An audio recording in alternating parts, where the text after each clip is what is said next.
Hello, नमस्कार। दीक्षा academy classes में एक बार फिर से आप लोगों का बहुत बहुत स्वागत है। आज हम पढ़ने वाले हैं कक्षा 10वीं का पहला चैप्टर जो कि है वास्तविक संख्याएं। कल हम लोग पहले चैप्टर का पार्ट 1 पढ़ लिए थे, आज हम लोग पढ़ेंगे पार्ट 2। ठीक है, कल हम लोगों का भाज्य संख्याएं तक हो गया था। आज उसके आगे बढ़ते हैं, देखते हैं वास्तविक संख्याओं में क्या क्या चीज़ें होती हैं, क्या क्या सम्मिलित होते हैं। ठीक है, पीछे हम लोग जो पढ़ चुके हैं, अब आगे उसके बढ़ते हैं। आज पार्ट 2 है इसका। ठीक है, आइए देखते हैं। कल हम लोग पढ़ चुके थे, क्या क्या पढ़ चुके थे? पढ़ चुके थे वास्तविक संख्याओं के बारे में, प्राकृतिक संख्याओं के बारे में, पूर्ण संख्याओं के बारे में, पूर्णांक पढ़ चुके थे और परिमेय संख्या पढ़ चुके थे, अपरिमेय संख्या पढ़ चुके थे, भाज्य संख्या पढ़ चुके हैं।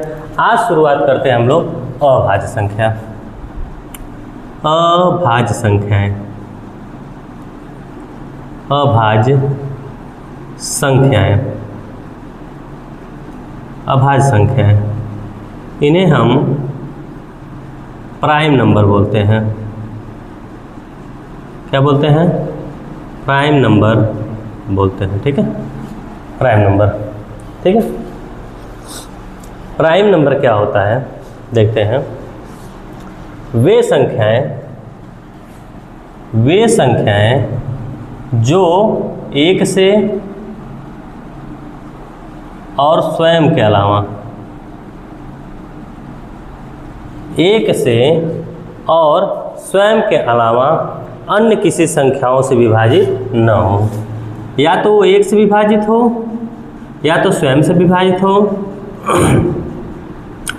अन्य संख्याओं से विभाजित न हो, अन्य संख्याओं से विभाजित न हो, विभाजित न हो। ठीक है, अभाज्य संख्या वे संख्या होती हैं जो या तो एक से कटे या तो अपने आप से कटे, अन्य संख्याओं से विभाजित न हो। भाज्य संख्या में हम लोग पढ़े थे वे संख्या जो एक से, ठीक है, और स्वयं के अलावा अन्य संख्याओं से भी विभाजित हो जाए, उन्हें क्या कहते हैं? भाज्य संख्या। यानी कि किसी संख्या का कई गुणनखंड हो उन्हें भाज्य संख्या कहते हैं, और उन संख्याओं का जिनका केवल और केवल 2 गुणनखंड हो, या तो एक से या तो अपने आप से विभाजित हो, वह क्या कहलाते हैं? अभाज्य संख्या कहलाते हैं। ठीक है ना। जैसे मान लीजिए हम कह दें कि दो का फैक्टर क्या क्या होगा, यानी 2 का गुणनखंड क्या क्या होगा। या तो यह 1 से विभाजित होगा या तो 2 से होगा। यानी अभाज्य संख्या वे संख्या होती है जो केवल अपने से और एक के अलावा किसी से विभाजित ना हो। बताइए, और किसी से हो रहा है? नहीं हो रहा है। या तो 1 से विभाजित या तो 2 से। 3 ले लिए, 3 या तो 1 से विभाजित होगा या तो 2 से। अब ऐसे ही अगर हम 4 ले लें, ध्यान समझिएगा। 4 देखिए 1 से विभाजित हो रहा है, 2 से विभाजित हो रहा है और 4 से स्वयं विभाजित हो रहा है। यानी यह जो है 2 से अधिक संख्याओं से विभाजित हो रहा है, अर्थात यह एक भाज्य संख्या है। कैसा संख्या है? भाज्य संख्या है। ठीक है, और ये दोनों कैसी संख्या है? अभाज्य संख्या है। ठीक है, अभाज्य संख्याओं का और एग्जाम्पल ले लेते हैं। जैसे मान लीजिए 5 हो गया। 5 जो है 1 से विभाजित होगा या तो 5 से विभाजित होगा। 6 नहीं होगा, फिर 7 होगा। 7 1 से विभाजित होगा, फिर 7 से होगा। इसी प्रकार 11 है, 11 1 से विभाजित होगा और 11 से होगा। यानी वह संख्याएं जो 1 से और स्वयं से विभाजित हो, उसके अलावा किसी संख्या से विभाजित ना हो, वह अभाज्य संख्या कहलाते हैं। ठीक है, वह क्या कहलाते हैं? अभाज्य संख्या। ठीक, अब अभाज्य संख्या हम लोग जान चुके हैं। ठीक है, आइए थोड़ा सा और समझ लेते हैं। अब समझते हैं सम संख्या के बारे में। वीडियो को स्किप मत करिएगा, पूरा देखिएगा, वीडियो को शेयर करिएगा, लाइक करिएगा और चैनल को सब्सक्राइब कर लीजिएगा यदि वीडियो पसंद आए तो। ठीक है, और यदि आपके दोस्त मित्र हैं तो उनके पास शेयर करिए, वो लोग भी इस चीज़ को पढ़ पाएँ, अच्छी तरीके से समझ पाएँ। ठीक है, और पेन पेपर अपने पास लेकर के बैठें ताकि इसे नोट करें, समझने में आसानी हो। ठीक है, विभाजित ना हो। ठीक है, क्या है जो एक से और स्वयं से विभाजित हो, अन्य से विभाजित ना हो, अभाज्य संख्या कहलाते हैं। अब आइए पढ़ लेते हैं सम संख्या। सम संख्या कहते हैं, सॉरी सम से पहले एक चीज़ और पढ़ लेते हैं। आइए पढ़ते हैं सह अभाज्य संख्या। सह अभाज्य संख्या, सह अभाज्य संख्याएं यानी को प्राइम नंबर। को प्राइम नंबर, ठीक है। को प्राइम नंबर किसे कहते हैं, ध्यान से देखेंगे। वे संख्याएं या ऐसी दो संख्याएं जिनका HCF 1 हो।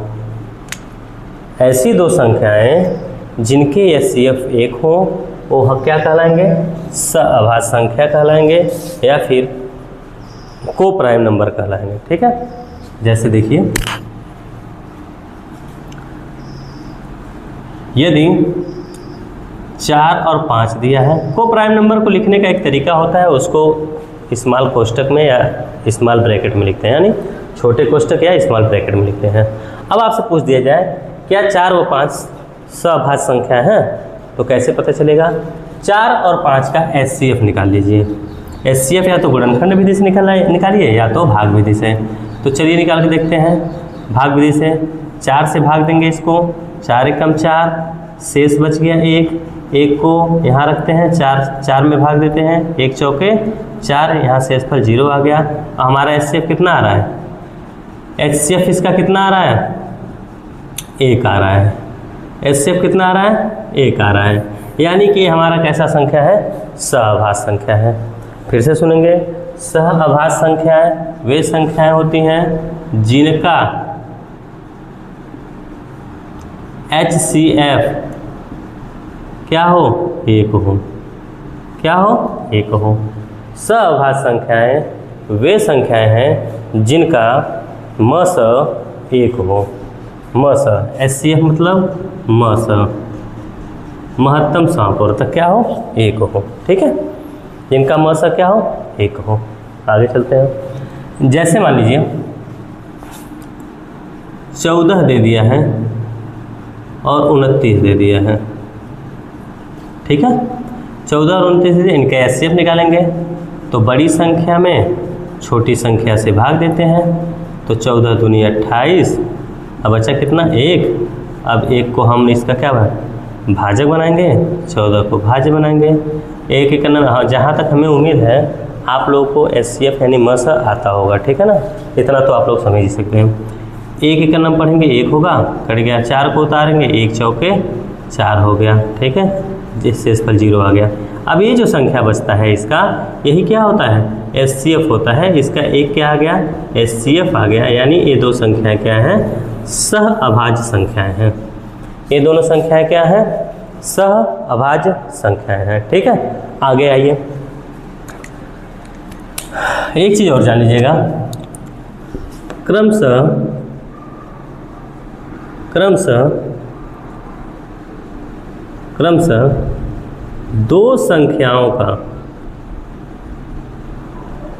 दो संख्याएं लिखो। क्रमशः दो संख्याएं हमेशा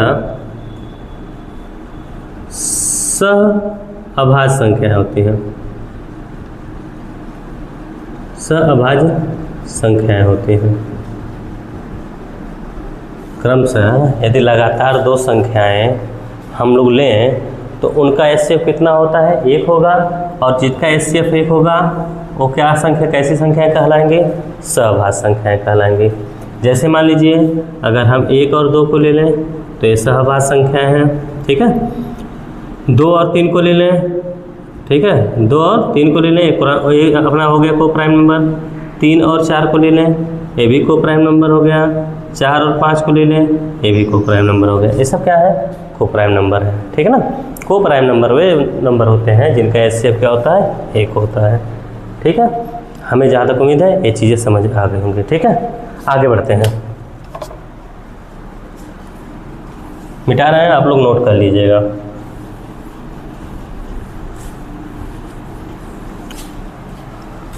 जो चीज़ बहुत इम्पोर्टेंट लगे आप लोग वीडियो को पॉज करिए, रोकिए और उसको लिख लीजिए अपने पेन पेपर लेकर के, ठीक है। और इस चीज़ को खूब बेहतरीन ढंग से समझिए। जो चीज़ न समझ में आए उसके बाद आप लोग कमेंट बॉक्स में आ करके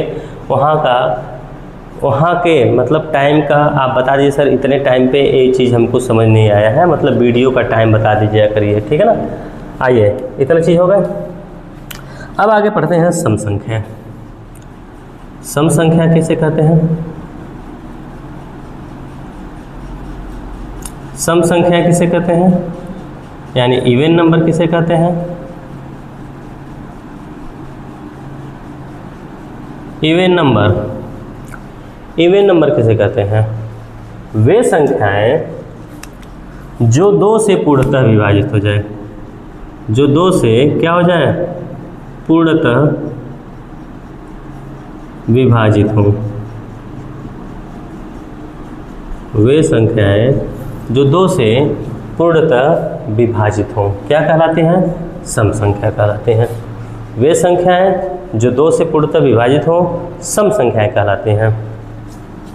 या फिर देखेंगे वे संख्याएं जिनके अंत में संख्या चाहे कितनी बड़ी हो, संख्या चाहे कितनी बड़ी हो, उसके अंत में यदि 0, 2, 4, 6, 8 आए, ठीक है ना।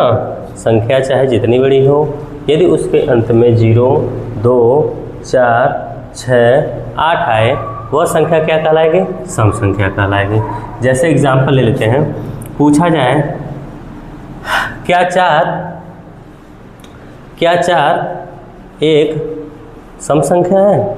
हाँ, 4 एक सम संख्या है, क्योंकि यह 2 से पूर्णतः विभाजित हो जाएगी, ठीक है। 6 भी, 8 भी, ठीक है, 2 भी, ठीक है। अभी आपसे कह दिया जाए 20 है, ठीक है, 22 है, 36 है, 48 है, 94 है, 5724 है कि नहीं है? है। कहा क्या गया है? वह संख्या जो 2 से पूर्णतः विभाजित हो जाए या अंत में 0, किसी संख्या के अंत में 0, 2, 4, 6, 8 है। देखिए अंत में यहाँ 0 आ रहा है, यहाँ 2 आ रहा है, यहाँ 6 आ रहा है, यहाँ 8 आ रहा है, यहाँ 4 आ रहा है, यहाँ भी 4 आ रहा है। अतः यह सब संख्याएं कैसी हैं? सम संख्याएं हैं। कैसी संख्या हैं? सम संख्याएं हैं। चले आगे देखते हैं। एक चीज़ छूट गया है, थोड़ा सा आप लोग ध्यान दीजिएगा, हम क्या समझाना चाह रहे हैं। यहाँ तो हो गया ना, आप लोग इसको नोट कर लीजिएगा। समझाना ये चाह रहे हैं, यहाँ पर अभाज्य संख्या में एक चीज़ छूटा है, मतलब पूछा जाता है एग्जाम में कि सबसे छोटी अभाज्य संख्या कौन है, या फिर इस तरह से पूछा जाता है कि सबसे छोटी सम अभाज्य संख्या कौन सी है। सबसे छोटी सम अभाज्य संख्या कौन सी है? सम अभाज्य, तो सम संख्या किसे कहते हैं? जो 2 से कट जाए। तो 2 जो है वो सबसे छोटी है और सम संख्या है। सबसे छोटी अभाज्य और सम संख्या। कैसी संख्या है? सम संख्या। यानी कि 2 जो है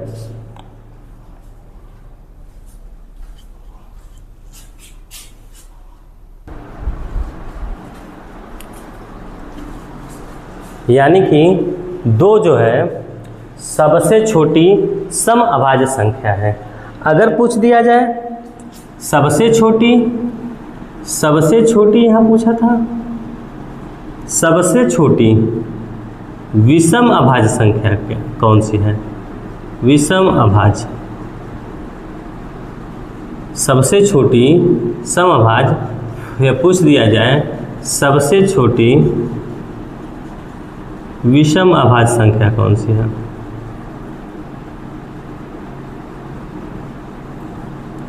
तो आइए देखते हैं, पहले विषम संख्या समझते हैं, ठीक है।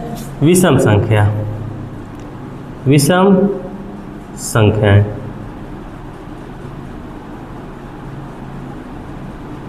ओड नंबर,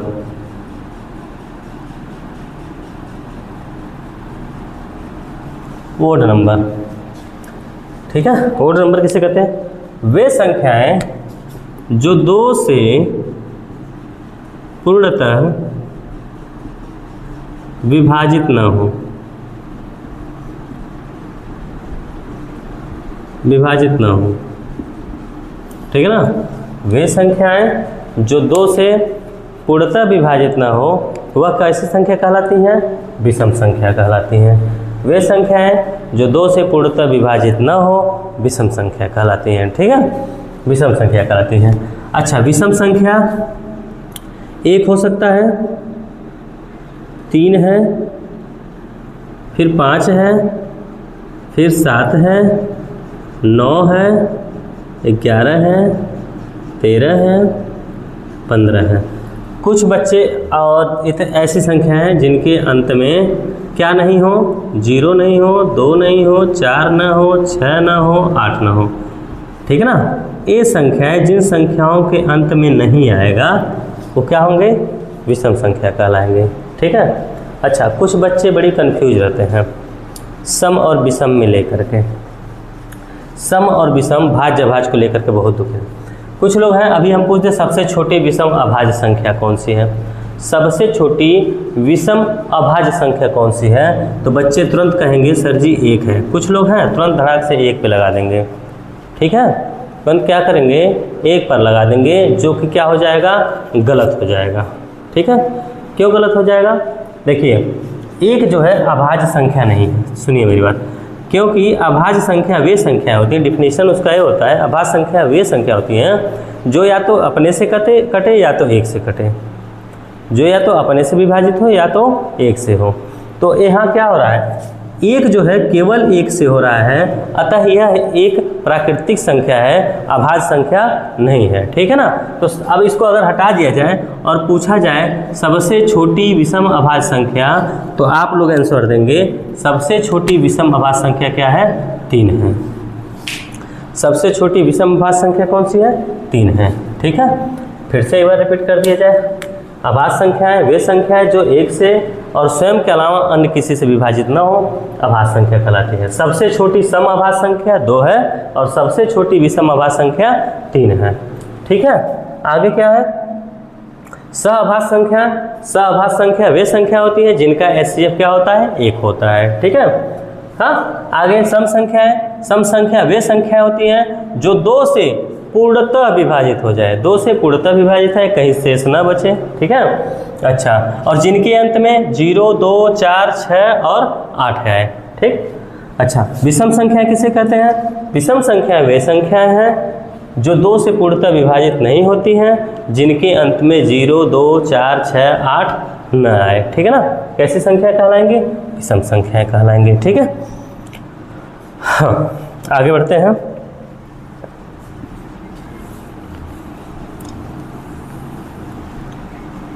ठीक है, इतना चीज समझ में आ गया, ठीक। अब आते हैं, पढ़ते हैं थोड़ा सा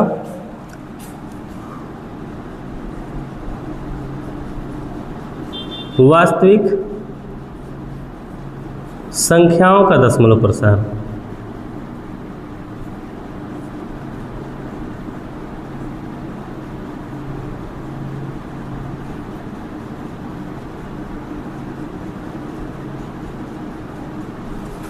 ठीक है, decimal expansion of real number. Decimal expansion of real number. अब ये क्या होता है decimal expansion of real number? देखिए, होता क्या है, वास्तविक संख्याओं का दशमलव प्रसार।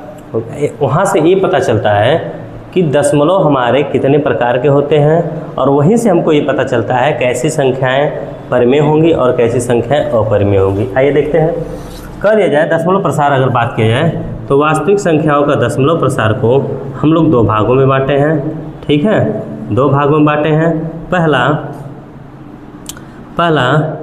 शांत दशमलव प्रसार, शांत दशमलव प्रसार, और दूसरा अशांत दशमलव प्रसार, अशांत दशमलव प्रसार, ठीक है। शांत दशमलव प्रसार को हम लोग बोलते हैं टर्मिनेटिंग डेसिमल,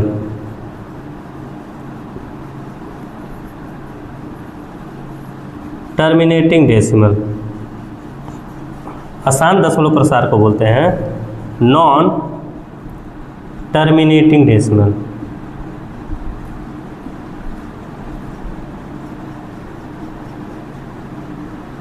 ठीक है, नॉन टर्मिनेटिंग डेसिमल, ठीक है। उसके बाद क्या किया गया, अशांत दशमलव प्रसार को दो भागों में बांट दिया गया, अशांत दशमलव प्रसार को दो भागों में बांट दिया गया।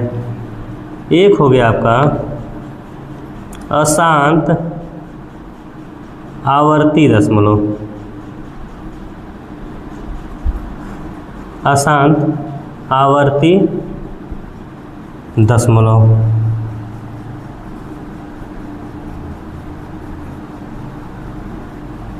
दूसरा अशांत अनावर्ती दशमलव,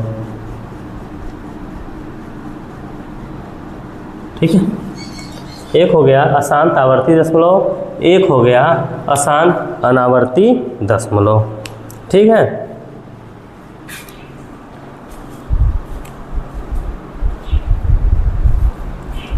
अब देखिए अशांत आवर्ती दशमलव क्या होता है, इसको बोलते हैं नॉन टर्मिनेटिंग रिक्यूरिंग,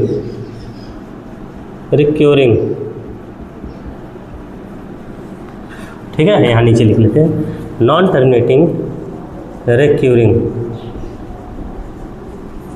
और इसको बोलते हैं non terminating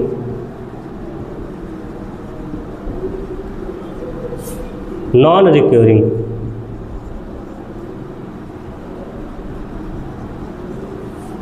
non terminating non recurring, ठीक है। अभी होता क्या चीज़ है, देखिए इंग्लिश इसलिए लिखते चलते हैं साथ में, कुछ इंग्लिश मीडियम स्कूल के बच्चे होते हैं तो मैथ में चाहे इंग्लिश पढ़ाया जाए चाहे हिंदी मीडियम से पढ़ाया जाए, दोनों लैंग्वेज लगभग सेम होता है क्योंकि हम बाईलैंग्वेज पढ़ाते हैं, या तो हिंदी में पढ़ाएं तो भी इंग्लिश मीडियम वाले बच्चों को समझ में आएगा, इंग्लिश मीडियम वालों को अगर हम पढ़ाएं तो भी हिंदी मीडियम वालों को समझ में आएगा, इसीलिए हम बाईलैंग्वेज यूज कर लेते हैं ताकि इंग्लिश मीडियम वाले बच्चों का भी काम चल जाए, ठीक है। शांत दशमलव प्रसार, देखो दशमलव प्रसार दो तरह के होते हैं, एक शांत दशमलव और एक अशांत दशमलव, ठीक है। शांत दशमलव को टर्मिनेटिंग डेसिमल बोलते हैं, अशांत दशमलव को नॉन टर्मिनेटिंग डेसिमल बोलते हैं, और नॉन टर्मिनेटिंग डेसिमल को दो भागों में बांट दिए हैं। पहला हो गया आपका अशांत आवर्ती दशमलव, दूसरा हो गया अशांत अनावर्ती दशमलव, ठीक है। अशांत आवर्ती दशमलव को नॉन टर्मिनेटिंग रिक्वेरिंग बोलते हैं, अशांत आवर्ती दशमलव को नॉन टर्मिनेटिंग नॉन रिक्वेरिंग बोलते हैं, ठीक है। आगे बढ़ते हैं, ठीक। अब एक एक करके हम लोग पढ़ते चलते हैं, इनको पढ़ते चलते हैं, ठीक है। मिटा दे रहे हैं, चलिए सबसे पहले हम पढ़ते हैं किसको, शांत दशमलव। शांत दशमलव,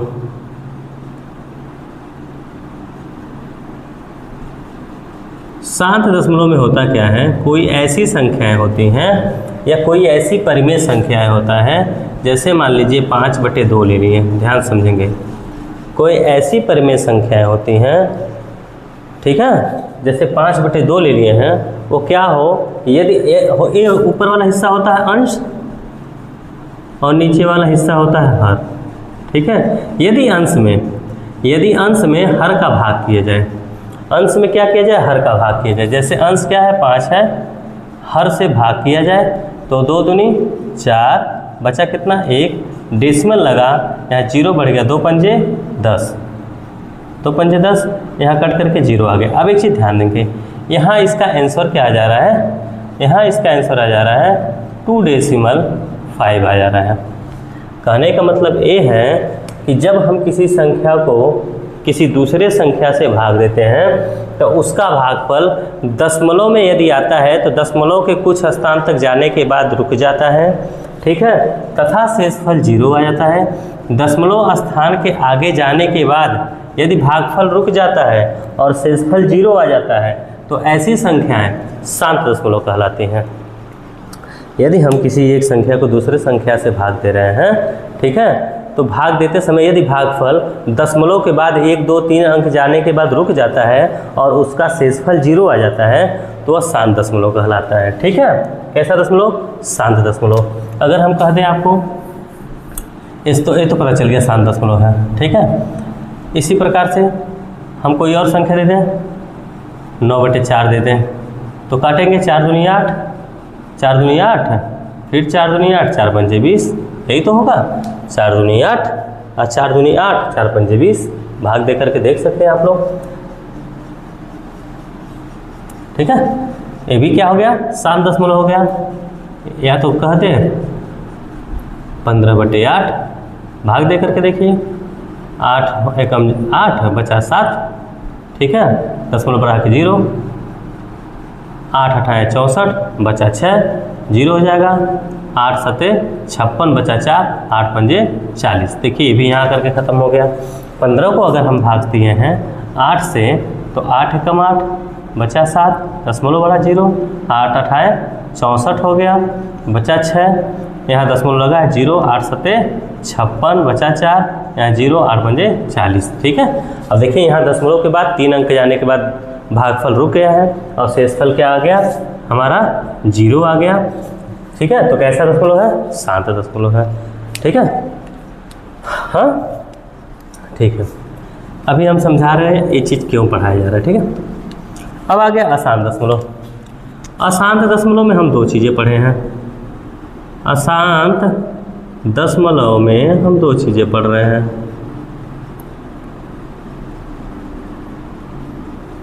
दो चीज़ें पढ़ रहे हैं, ठीक है। पहला है आपका अशांत आवर्ती,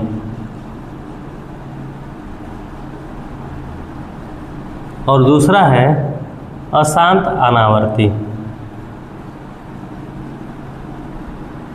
अशांत अनावर्ती, ठीक है। अब ये क्या होता है? देखिए, यदि किसी परिमेय संख्या के अंश में हर से भाग दिया जाए या किसी एक संख्या में दूसरी संख्या से भाग दिया जाए तो दशमलव के बाद एक ही संख्या बार बार रिपीट करती जाए या 2 संख्याएं लगातार रिपीट करती जाएं या 3 संख्याएं लगातार रिपीट करती जाएं, वो अशांत आवर्ती दशमलव होता है। किसी एक संख्या में दूसरी संख्या से भाग दिया जाए, ठीक है, या तो किसी परिमेय संख्या के अंश में हर से भाग दिया जाए, यदि दशमलव के बाद भागफल उसका लगातार कोई संख्या रिपीट हो, ठीक है, या तो एक संख्या रिपीट होती जाए या तो 2 संख्या रिपीट होती जाए या तो 3 संख्या रिपीट होती जाए, ऐसे संख्याओं को हम लोग कहेंगे अशांत आवर्ती दशमलव। कैसे? जैसे मान लीजिए हम एक उदाहरण ले लिए, 1/3 1/3 लेनी है, 1 को भाग देंगे 3 से, ठीक है, तो क्या होगा? दशमलव बढ़ाएंगे 0 बढ़ जाएगा, तो 3 त्रिका 9, फिर यहाँ 1 आ गया, दशमलव लगा है 0 बढ़ा लेंगे, 3 त्रिका 9, दशमलव 1 बच गया, दशमलव लगा है 0 बढ़ा लेंगे, 3 त्रिका 9, यहाँ बच जाएगा 1, दशमलव लगा है 0 बढ़ा लेंगे, 3 त्रिका 9, 1 बच जाएगा, दशमलव। देखिए ये संख्या रिपीट होती जा रही है, यानी 0.333333, यही संख्या क्या होंगी? रिपीट होती जाएंगी। एक ऐसी संख्या कहलाएगा अशांत आवर्ती दशमलव कहलाएगा, ठीक है। अशांत आवर्ती दशमलव कहलाएंगे, ठीक। आगे बढ़ते हैं। ठीक इसी प्रकार से कोई संख्या और ले लिया जाए, जैसे ले लिया जाए 10/6 ले लिया जाए, ठीक है, 10/6 ले लिया जाए तो भाग देंगे इसमें 6 एकम 6 बचा 4, 6 छक्के 36, देखें 10 भाग पे 6 कम 6 बचा कितना 4, दशमलव लगाएंगे 0, 6 छक्के 36, बचा कितना 4, दशमलव लगा है 0 बढ़ाएंगे 6 छक्के 36, फिर बचेगा कितना 4, दशमलव लगा है 0 बढ़ाएंगे 6 छक्के 36, ठीक है ना, फिर जाएगा 4, यानी इसका आंसर हो जाएगा 1.6 आता चला जाएगा, ठीक है ना। एक ऐसी संख्या हो गई अशांत आवर्ती संख्या हो गई, यानी कि दशमलव के बाद जब भी कोई संख्या रिपीट करे तो अशांत आवर्ती होता है, ठीक है। इसी प्रकार से अगर मान लें 5.24 डॉट तो ये भी संख्या कैसे होंगे अशांत आवर्ती होंगे। यदि कोई संख्या इस तरह से लिख दें, दशमलव लगा 5 3 4, ठीक है, इसमें 3 संख्या रिपीट होती जा रही है, तो एक ऐसी संख्या है अशांत आवर्ती दशमलव है।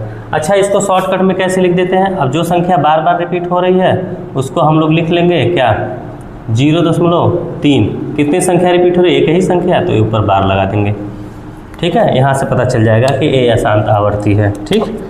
यहाँ देखिए यहाँ पर है तो यहाँ लिख सकते हैं 1.6 पर बार, ठीक है, एक पर नहीं लगाएंगे क्योंकि 6 जो संख्या रिपीट हो रही है, जो संख्या रिपीट होगी उसी पर बार लगाएंगे, ठीक है। अब आगे यहाँ पर अशांत, अभी यहाँ लिख लेते हैं, यहाँ 2 संख्या रिपीट हो रही है तो इसको हम लोग लिख सकते हैं 5.24, कौन सी संख्या रिपीट हो रही है 2 4 तो 2 4 पे बार, ठीक है। यहाँ से पहचान लेंगे ये आसान है। यहाँ पर दशमलव 5 3 4 यानी 3 संख्या रिपीट हो रही हैं तो दशमलव 5 3 4 तीनों के ऊपर बार, यहाँ 0 लगा सकते हैं, कोई दिक्कत नहीं है, ठीक है। हाँ, हमको लग रहा है ये चीज़ समझ में आ गया होगा। अब आ गया अशांत अनावर्ती दशमलव, अशांत अनावर्ती दशमलव कैसी संख्या अशांत अनावर्ती, यहाँ समझ लेते जगह है। अब वे संख्याएं जो संख्या दशमलव के बाद ना तो भागफल मतलब मान लीजिए किसी संख्या को किसी संख्या से भाग दे रहे हैं, किसी एक संख्या को दूसरी संख्या से भाग दे रहे हैं, तो भाग देते समय यदि दशमलव के बाद, ठीक है, दशमलव के बाद कोई संख्या ना तो दोहराई जाए, ध्यान समझेंगे, ना तो दोहराई जाए, ना तो दशमलव के बाद उस भागफल उसका रुकने का नाम ले और ना ही शेषफल उसका 0 आए, ध्यान समझेंगे। यदि किसी संख्या में किसी दूसरे संख्या से भाग दिया जाए तो क्या होता है, दशमलव के बाद उसका भागफल हमेशा बदल कर आएगा, यानी दोहराएगा नहीं कोई संख्या, और शेषफल भी क्या होगा उसका 0 नहीं आएगा। तो ऐसी संख्याएं अशांत अनावर्ती कहते हैं। जैसे मान लीजिए एक संख्या ले रहे हैं 22/7 ले रहे हैं, ठीक है, क्या ले रहे हैं 22/7। हाँ, ये पाई का मान भी होता है, 22/7 किसका मान है, पाई का भी मान है। अब 22/7 को देखिए, और ये हमारे 9वीं क्लास में ही बता दिया गया है कि पाई का मान 22/7 होता है और पाई एक अपरिमेय संख्या है, तो ध्यान देंगे, ठीक है। अपरिमेय संख्या वही संख्या होती हैं, देखिए ध्यान से, पहले चलिए देख लेते हैं इसको जो समझना है। अगर मान लीजिए 22 में 7 का भाग दे रहे हैं तो 7 3 21, यहाँ बचेगा 1.0, 7 1 7, बचेगा 3, दशमलव लगा है 0 बढ़ा लो, 7 4 28, ठीक है, यहाँ 2 बच जाएगा, ठीक है, दशमलव लगा 0 बढ़ा लो, 7 दूनी 14, 6 आ जाएगा, दशमलव लगा 0 बढ़ा लो, 7 8 56, ठीक है, यहाँ बच जाएगा 4, दशमलव लगा 0 बढ़ा लो, 7 5 35, आ गया 5, दशमलव लगा 0 बढ़ा लो, 7 7 49। मतलब इसी तरह से आते चले जाएंगे। यहाँ तो ना तो शेषफल इनका 0 होगा, यहाँ ना तो शेषफल 0 होगा, और ना ही ये रुकने का नाम लेंगे, और ना ही इनकी संख्याएं रिपीट होंगी। ना तो शेषफल 0 होगा इसका, ना तो दशमलव के बाद ये रिपीट होंगी संख्याएं, और ना ही संख्या रुकने का नाम लेगा, यानी दशमलव के बाद हर संख्याएं बदल के आनी शुरू हो जाएंगी। और ऐसी संख्याएं हमारी क्या कहलाती हैं, अशांत अनावर्ती दशमलव कहलाता है, अशांत अनावर्ती दशमलव कहलाता है। यानी कि 3.142857 एक ऐसी संख्या है अशांत अनावर्ती संख्या है, ठीक है। कैसी संख्या है, अशांत अनावर्ती संख्या है, ठीक। अब हमें लग रहा है जहाँ तक आप लोगों को समझ में आ गया। अच्छा, अशांत अनावर्ती संख्या जो होता है, अशांत अनावर्ती संख्या जो होता है, इसमें एक चीज़ें और होती हैं। अशांत अनावर्ती में यानी कि नॉन टर्मिनेटिंग नॉन रिक्योरिंग में होता क्या है कोई संख्या यदि करड़ी में दी हो, कोई संख्या करड़ी में दिया हुआ हो और वो पूर्ण वर्ग न हो, कैसा न हो? पूर्ण वर्ग न हो, पूर्ण वर्ग न हो। कोई संख्या यदि करड़ी में दिया है और वह पूर्ण वर्ग नहीं है तो वो भी अशांत अनावर्ती दशमलव कहलाएगा, ठीक है ना। जैसे करड़ी में 2 पूर्ण वर्ग नहीं है, करड़ी में 3, करड़ी में 5, करड़ी में 6, करड़ी में 7, करड़ी में 8, करड़ी में 10, ये सब क्या है? ये सब क्या है? अशांत अनावर्ती दशमलव है। क्योंकि इनको जब ब्रैकेट से बाहर हम लोग करेंगे तो इनका दशमलव के बाद हर संख्याएं अलग अलग भिन्न भिन्न आएंगी, ठीक है। इसीलिए ये क्या हो गए? अशांत अनावर्ती दशमलव हो गए। अब आपको एक चीज़ हम समझा दें। अच्छा, पूर्ण वर्ग ना हो, पूर्ण वर्ग मतलब अगर कहीं करड़ी में 16 दे दिया तो क्या होता है? इसका मान बाहर 4 हो जाता है। बाहर क्या हो जाता है? 4 हो जाता है। और 4 एक रियल नंबर, एक प्राकृतिक नंबर है, नॉन डेसिमल नंबर है, मतलब दशमलव की संख्या नहीं है। इसीलिए यह क्या हो जाता है? यह एक परिमेय संख्या हो जाता है। कैसी संख्या? परिमेय संख्या हो जाता है, प्राकृतिक संख्या हो जाता है, पूर्ण संख्या कहलाता है, ठीक है। अब एक चीज़ और जानेंगे। अब यहाँ एक चीज़ पढ़ाएं हम आपको, शांत दशमलव, अशांत आवर्ती दशमलव। शांत दशमलव और अशांत आवर्ती दशमलव, इसको ध्यान से समझेंगे। ये दोनों तरह की संख्याएं जो हैं, ये दोनों तरह की संख्याएं जो है हमारी कैसी संख्या है? परिमेय संख्या है। कैसी संख्या है? परिमेय संख्या है। ये दोनों तरह के क्वेश्चन हमारे कैसे हैं? कैसे हैं? ये परिमेय संख्याएं हैं। कैसी संख्या है? परिमेय संख्या है। और अशांत अनावर्ती जो है अकेले, ये जो अशांत अनावर्ती है यह कैसी संख्या है? अपरिमेय संख्या है। कैसी संख्या है? अपरिमेय संख्या है। कैसी संख्या है? अपरिमेय संख्या है, ठीक है ना। ये कैसी संख्या है? अपरिमेय संख्या। अब आप लोग परिमेय, हमें आशा है कि अब आप लोग परिमेय और अपरिमेय संख्याओं में कंफ्यूज नहीं होंगे। जैसे ही भाग देंगे, अगर पूर्णतः विभाजित हो जाएगा, दशमलव के बाद भागफल कुछ संख्याओं के बाद रुक जाएगा, परिमेय संख्या होगा। दशमलव के बाद यदि कोई संख्या रिपीट करना शुरू कर दे, परिमेय संख्या होगा, ठीक है। और दशमलव के बाद यदि संख्या अलग अलग आए और भाग देने पर एक संख्या से दूसरी संख्या में शेषफल 0 भी ना आए तो अपरिमेय संख्या होगा। अपरिमेय संख्या वे संख्या भी होंगे जो करड़ी में पूर्ण वर्ग नहीं होंगे, ठीक है। ठीक है, पता चल गया। अपरिमेय संख्या को ही अशांत अनावर्ती दशमलव कहते हैं। अब देखिए, शांत दशमलव, अशांत आवर्ती दशमलव जो होता है वह परिमेय संख्या होती है, ठीक है। हमें लगता है कि आप लोगों को बहुत बेहतर समझ में आया होगा। अभी हम एक चीज़ और जानेंगे और उस चीज़ को आगे पढ़ेंगे।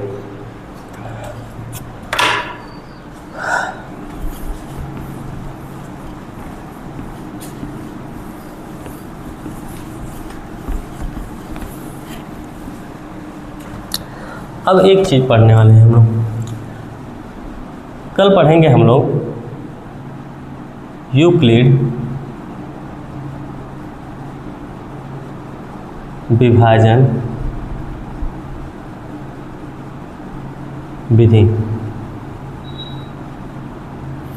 यूक्लिड विभाजन विधि कल पढ़ेंगे हम लोग। आज ये हमारा दूसरा पार्ट चैप्टर 1 का समाप्त हुआ। कल तीसरे पार्ट में हम लोग यूक्लिड विभाजन विधि देखेंगे क्या होता है। इस विधि से हम लोग एलसीएम निकालेंगे और देखेंगे कि इसमें क्या क्या चीज़ें आती हैं और किस तरह से होता है, ठीक है।